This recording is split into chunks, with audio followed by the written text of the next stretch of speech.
My name is Robert Howard Pellow. My birth date is 12/3/28. 28. Where you were born? I was born in Minneapolis, Minnesota, Mm-hmm. and I've lived there for the 95% of my life. So what's the 5%? Marine Corps. Marine Corps in Korea too. Yeah. And in Korea for 3 months. Ah, only 3 months? Only 3 months. So you must be wounded. Yes. Oh. A very lucky wound. What they call a $1 million one. So tell me about your family, your parents and your siblings. I grew up in the very late 30s, getting older. My parents were Morris and Letha Pellow, and my dad manufactured ice cream. And back in the Depression, very few people had ice cream, but we had ice cream because he made it. And What kind? Pardon? Vanilla? Vanilla mostly, yeah. Yeah. They didn't have a whole lot of this stuff that they have now, but it was good. And I graduated from high school in 1947. What high school? Edison High School. Edison? Edison, Edison. Edison. Edison, named after Thomas Edison. Mm-hmm. And What did you do after the high school graduation? I had a couple of jobs. In the fall of 47, I joined the Marine Corps Reserve. And there I was till 1950. 1950, I was activated, and I was sent over to Korea, and I never went to boot camp. Oh, you never went to Never boot went camp? to boot camp. When did you volunteer, enlist, or drafted? Drop volunteer enlisted. When? 1940, the fall of 1947. 1947. Yes. Fall as a Marine. Marine Reserves. Marine Reserve. And I made all the encampments that they had once a month, and then once a year in Camp Lejeune. And I did not get any military training because I was in a band in the reserves, and so I did sit in the room and play trumpet. Did you know anything about Korea while you were in high school? I never heard of it. Not a word or a name. You didn't know this beautiful country? I did not. Never heard about it. I know where Europe was, but the Pacific part, I knew Guadalcanal, but I never heard of Korea. Mm-hmm. So, did you know when the Korean War broke out? Yes. How? Newspapers on radio. There was no television at that time, and I didn't think nothing of it. And then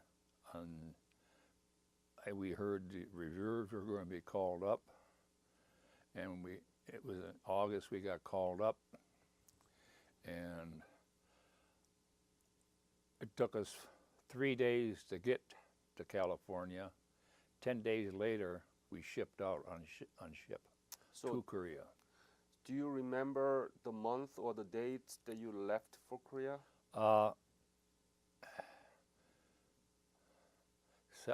September, I believe, we left for Korea. 1950. 1950. Mm-hmm. And From where? From San Diego, California.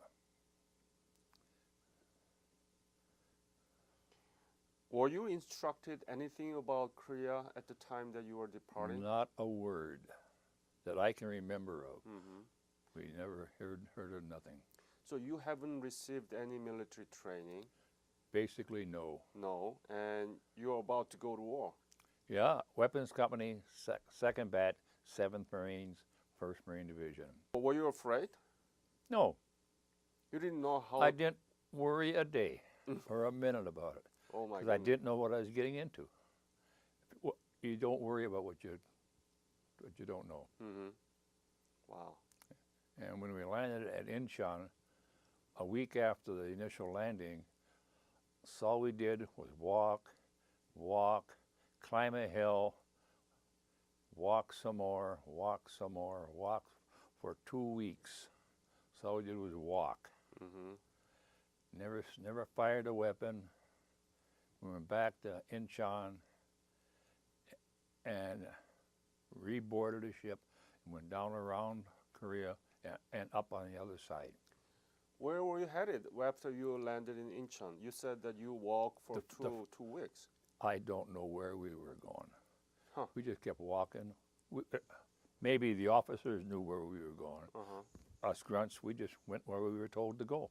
No battle at all in No. the middle of walking. No combat at all in And then South you Korea. came back to Incheon again. Incheon. We spent a week there and got reboarded on a ship, went down around the peninsula, and landed at Wonsan. So you were completely blinded about what you were doing. Yeah, I really didn't know what we were doing, actually. Do you remember the date or the month that you arrived in Wonsan? It was August, I think. It was still warm. No, you came to Incheon Wait a minute. Not week August. after the No, September. that's cool. So you're 15th. going to have to eliminate that. I landed October October. at Wonsan. Was it mid-October or? At probably mid 15th or something like that. Mhm. I'm not too clear on that part of it. How was Wonsan when you arrived there? Were there any resistance? The army was already there. U.S. Army there. The army was already, because we spent so much time on shipboard. They were clearing the harbor of mines. And I think that one ship got sunk clearing the harbor. Mm-hmm. And anyway, and we just, there was just nothing there. Nothing. Just army boys were there. Okay. Army. And I think I think Bob Hope was there already. And but so we walked from there up to, I forget the name of the town, but we just kept walking again. And finally, we kept walking and walking, and then we got on trucks, and we got up to the reservoir, up to Hageroo. Uh-huh. And You're talking about Changjin Reservoir. yeah, Yeah. and there I stayed. So can I say that you were at in Changjin Reservoir area by the end of October? Maybe not, I think more about the middle of November. Middle of November. We got up there. Ah, okay. So we spent all this time walking. You can check in the chronicles and find out the Yeah. exact. So what happened there? Well, basically, I stayed there. But the two other units, they went up to where was it? Changjin? No, Hageroo? Hageroo, north of Hageroo. Udamni? Udamni. I keep forgetting that Yeah, name because yeah. I didn't go there. Right. Udamni, and that's where all the crap broke loose. Mm-hmm. And we tried. They threw together kind of a rough platoon of cooks and bakers and MPs and my machine gun to get up to Udamni, but we couldn't get there. So we went back to Hageroo. Couldn't get there because of roadblocks. And we had no tanks or anything like that with us. Mm-hmm. And then we just stayed on the northwest side of it, and then we were transferred to the southeast side of as a roadblock. Uh-huh. And then Was it around Coterie? Coterie. Mm-hmm. No, I was in Hageroo. They were up in Coterie. So there's a Udamni, and then Hageroo, and then Coterie down. Okay, Coterie was down below Hageroo. Down below. I don't get these Yeah, right. these towns straight. So when there was a real battle, combats between Chinese and the Marine there in Udamni, you were in the Hageroo. I was in Hageroo. Yeah. Yeah. Mm-hmm. Mm-hmm. we could hear it Mm-hmm. because we could hear the big cannons going off. And some of the, they tried to break through into the Haggeroo, but not where I was located. Mm-hmm. I could see the tracers over down by the airfield, and then, but nothing where I was at. Mm-hmm. What were you thinking when you were in Haggeroo and hearing all about the combat and the killings and the death of your own We didn't hear a soldiers? whole lot about that. So we knew it was colder than hell. It was cold. You spent all your energy trying to keep warm. That's, as long as you weren't fighting, you're just trying to keep warm. Did you have winter uniforms? As good as it was, yes. Huh. I had shoe packs on, but when your feet got warm and you stopped walking or stopped using them, they froze. Yeah. And my feet to this day bother me very much. You have a frostbite? Frozen feet, yes. Can you give me an example how cold that was? Well, they were saying it was about 30 degrees below zero, and we didn't have wind chill temperature at that time, and it was quite windy, so you can imagine how cold. It gets 30 below zero with even a 5-mile-an-hour wind. It's really cold. Did you have enough food? Had enough.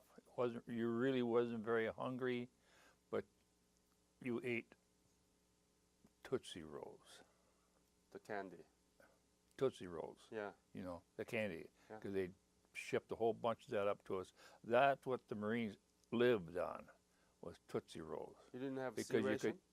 food froze. I didn't have a good meal. The last meal I had, I would say, was Thanksgiving. It was November. Mm-hmm. So for how long did you survive with the Tootsie Roll? And I survived until December 6th. Where were you? Were you in the foxhole, in the bunker? We lived in, we had kind of, we're in this roadblock south of Haggeroo. It's just coming into Haggeroo. And basically that's where we lived. What, in the field or where? Out in the fields, yeah. Out in the field? Well, we were on the edge of a road. And it wasn't foxhole? Pardon? It wasn't foxhole? No, it wasn't it No was a bunker. bunker-like. Bunker-like? A bunker-like, yeah. And you didn't have a fuel to burn to No, warm you? no. It was a hell.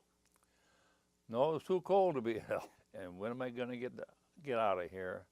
And how's my buddy doing? Buddy means home? The guy I was in the bunker with, the gunner of the gun I was manning. Hmm. And, everybody was in the same boat, the whole squad. See, the gun was stationary here, and the other people were up above us. We were on this roadblock. And we never even seen them most of the time. We just sat in this foxhole or bunker. And in December, then we heard that they had gotten out of from north, and they got back. They got back to Haggeroo on the 3rd of December, and they rested up. And the 6th of December, we all got on the road to go south. Hungnam. Wonsan again. Yeah. And we were just standing around waiting to get going, and they yelled, "Heavy machine guns forward." So we trotted up maybe about 100 yards where they wanted us. And this officer, I don't know who he was, said, "Put that gun here and fire over across this valley." So we set the gun up. We got an operation. I was in a squat position, feeding the belt into the gun. 1 second I'm doing that, and wham, the next second I'm laying behind me against a fallen telephone pole, screaming my bloody head off. it hurt. I got hit. From whom? The Chinese? Yeah. It must have been 4,000 yards. It was across this valley. I didn't get the slightest idea how far it was, but it was across this valley. It's cannon, the No, mortar probably another machine gun. machine gun. Yeah, probably, yeah. Be that Where big. you were hit? In the shoulder? I was hit in the left thigh, Uh-huh. and it came out down here, and I could not move it. My leg was totally paralyzed for at least 4 or 5 weeks. Uh-huh. And about a half hour after I got hit, they put me on a plane, and I was out of there. Were you thinking that you could survive? Never doubted it. Mm. Wasn't happy, but I would never doubted it. I wasn't going to get out of there. Some people say they know they're going to die and that kind of stuff, but I'd never doubted I was going to get out of there. Mm. What made you so confident about it? I do not know. No, that's just the way I was. Maybe Oh, not. definitely, but he never even came into the equation. I just knew I was going to get out of there. One way or another, I was going to get out of there. Mm. So by plane, meaning helicopter or what? Plane. You were hit in Kodori? No, I was hit in Hagaroo. Hagaroo. Yeah, on the way down to Kodori. Yeah, yeah. And you were hit. And then you was transported to Kodori. Yeah. And from Kodori Go to Japan. Japan. Mhm. I didn't call anybody until I got to Great Lakes Naval Hospital. Mhm. And they had just received, and this was on a Saturday, and they had just received notification, my parents did, on Friday that I was wounded in action. Mhm. And then Saturday I get calls them.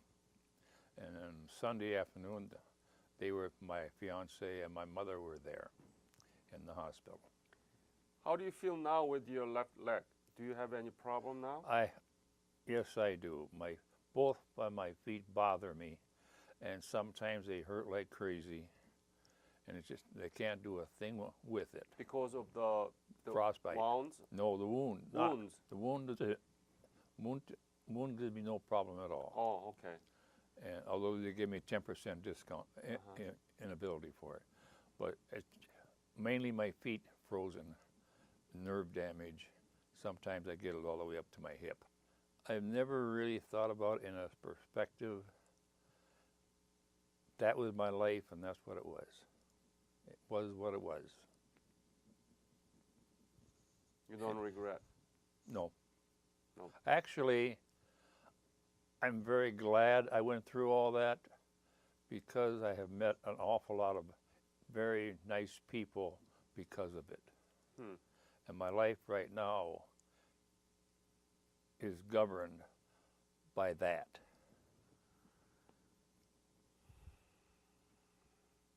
Who are those good people? Oh, there's so many I don't even know their names. Mm. But you know Ed Valley, very nice people. A guy by the name of Wayne Pickett, who has since died. And there are so many of them. And I know an awful lot of people on the Fort Snelling Cemetery. I'm on the rifle squad there. See, all that stuff I do would not have happened if I had not gone through that. Basically, my whole life right now is governed by what I did in Korea. What is the impact of your service upon your life? It had no bearing on my life, actually, until about 1988. Otherwise, I was just a plain, ordinary civilian living a civilian life. Nothing to do with the military at all. But then I started joining these organizations, and that's been my life ever since. You mean your chapter? My chapters, the different units I belong to. I belong to a half a dozen different military organizations. Why does that change your life? Because I enjoy it. Oh, I enjoy being with the people. people who share the Who share collective the- memories. Yeah. Have you been back to Korea? Twice. I was very impressed with Seoul, When I seen Sewell, or the outskirts of Sewell, you know, it was just a mess. Now they've got these big buildings, but we still went to an old Sewell where they lived the way the old ways, you know. Folk village. Yeah, whatever it was. Yeah, Yeah. yeah. And but Sewell and Incheon at them times, when I was there, they're miles apart. Now they're just like this. Yeah, yeah. They butt up into each other, and there's no separation. So you know that was a very remarkable change for me. Were you proud of yourself witnessing all those developments? Yeah, well, I really didn't think about it that about being rewarded for it. I was interesting to me how over this period of the 40-some years, 50 years, things could change so dramatically. Great. Thank you, Bob, again. Okie doke.